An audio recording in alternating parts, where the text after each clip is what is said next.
Hello and welcome to study for excellence. मैं हूं प्रणव प्रकाश और आज हम डिस्कस करेंगे 10 दिसंबर को केबीसी में पूछे गए इंपॉर्टेंट क्वेश्चंस के बारे में। और 10 दिसंबर जो है शानदार शुक्रवार का एपिसोड था और इसमें तारक मेहता का उल्टा चश्मा की टीम पार्टिसिपेट करने के लिए आए हुए थे। तो चलिए देखते हैं कि इनसे कौन से ऐसे इंपॉर्टेंट क्वेश्चन पूछे गए जो कि किसी एग्जाम के लिए या फिर किसी व्यक्ति के जानने के लिए सुपर इंपॉर्टेंट है।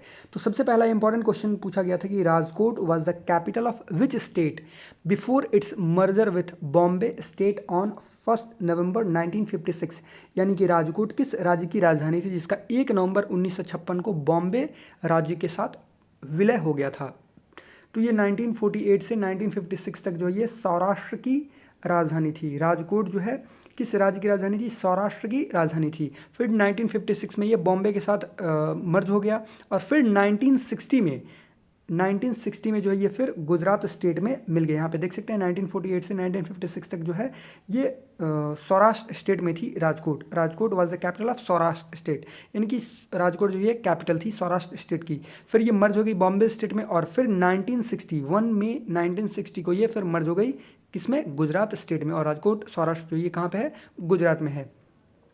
फिर नेक्स्ट क्वेश्चन है कि इफ़ यू पुट 400001 या फिर 4,01,000 as the pin code on a letter then which city is the final destination of the letter. यानी कि यदि आप किसी पत्र पर पिन कोड 4,01,000 डाल रहे हैं तो उस पत्र का गंतव्य स्थल कौन सा शहर होगा? देखिए, 1 से जो पिन कोड स्टार्ट होता है यानी वो दिल्ली का पिन कोड है। फिर 4 से जो अगर पिन कोड स्टार्ट हो रहा है तो वो महाराष्ट्र का पिन कोड है। फिर वहीं पे चेन्नई का अगर तमिलनाडु अगर बात करें कि तमिलनाडु का पिन कोड जो है वो किससे स्टार्ट होता है तो 6 से, और कोलकाता का किससे स्टार्ट होता है? 7 से। उसी तरह से बिहार से किसका स्टार्ट होता है? 8 से। तो इन सारे फैक्ट्स को आप ध्यान रखिए। इस क्वेश्चन का आंसर क्या हो जाएगा? मुंबई। फिर नेक्स्ट क्वेश्चन है कि which of these stadiums is not located in Maharashtra. यानी कि इनमें से कौन सा स्टेडियम महाराष्ट्र में स्थित नहीं है? तो वानखेड़े स्टेडियम महाराष्ट्र में है। DY पाटिल स्पोर्ट्स एकेडमी ये भी महाराष्ट्र में है। चिन्ना स्वामी स्टेडियम ये कहाँ पे है? बेंगलुरु कर्नाटका में। और ब्राबॉर्न स्टेडियम जो है ये कहाँ पे है? ये भी महाराष्ट्र में। इस क्वेश्चन का आंसर क्या हो जाएगा? चिन्ना स्वामी स्टेडियम। फिर नेक्स्ट क्वेश्चन है कि हुज बायोग्राफी इज दिस। नगमे किससे बातें यादें, यानी कि यह किसकी जीवनी है? नगमे किससे बातें यादें।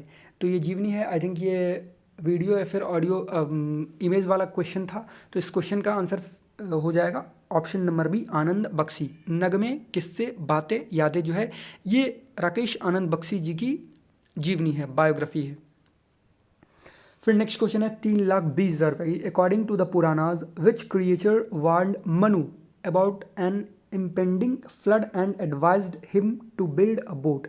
यानी कि पुराणों के अनुसार किस जीव ने मनु को आने वाली बाढ़ की चेतावनी दी थी और उसे नाव बनाने की सलाह दी थी?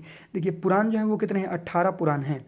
और इसमें से जो ये बात जो आपको मिलेगी ये मिलेगी आई थिंक मत्स्य पुराण में। जैसे मत्स्य पुराण है, वायु पुराण है, विष्णु पुराण है, अग्नि पुराण है, मार्कंडेय पुराण है, तो गरुड़ पुराण है। और ये मनु को आने वाली बाढ़ की सलाह किसने दी थी?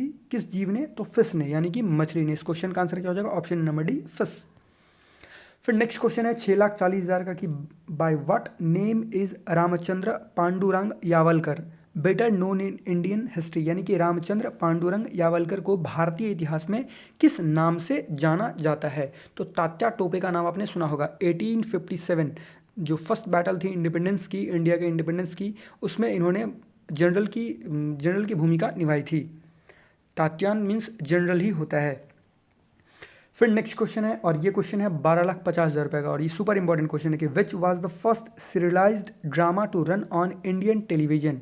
यानी कि भारतीय टेलीविजन पर चलने वाला पहला धारावाहिक नाटक कौन सा था या पहला धारावाहिक सीरियल कौन सा था? तो ये था हम लोग। हम लोग, यहाँ पे आप देख सकते हैं ये है हम लोग के जितने सारे कास्ट हैं। अब आप मुझे ये बताइए कि हम लोग जो है ये किस ईस्वी में आया हुआ था? 1980s के बाद आया हुआ है, 1980 के बाद आया हुआ है। तो आप मुझे कमेंट बॉक्स में कमेंट करके बताइए कि ये धारावाहिक जो सीरियल है वो कब आया हुआ है। फिर नेक्स्ट क्वेश्चन है 25 लाख रुपए की। Which was the only Bengali film produced by the veteran film maker Raj Kapoor. यानी कि अनुभवी फिल्म निर्माता राज कपूर द्वारा निर्मित एकमात्र बंगाली फिल्म कौन सी थी?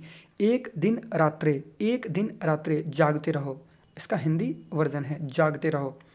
तो यहाँ पे आप देख सकते हैं एक दिन रातें जो कि बंगाली मूवी थी, जिसका कि हिंदी में भी इसका हिंदी में भी आ चुका है डब होके मूवी। और ये जो है एकमात्र बंगाली फिल्म थी जिसको कि राज कपूर ने जो है प्रोड्यूस किया था। So this is the end of our video. I hope आपको ये वीडियो अच्छा लगा हो, और अगर वीडियो अच्छा लगा हो तो प्लीज़ वीडियो को लाइक कीजिएगा, वीडियो को शेयर कीजिएगा, और हमारे चैनल स्टडी फॉर एक्सलेंस को सब्सक्राइब कीजिए, जिससे आपको आने वाली वीडियो मिलती रहे। और जिन लोगों ने अभी तक स्टडी फॉर एक्सलेंस को सब्सक्राइब नहीं किया तो subscribe to study for excellence. Thanks for watching.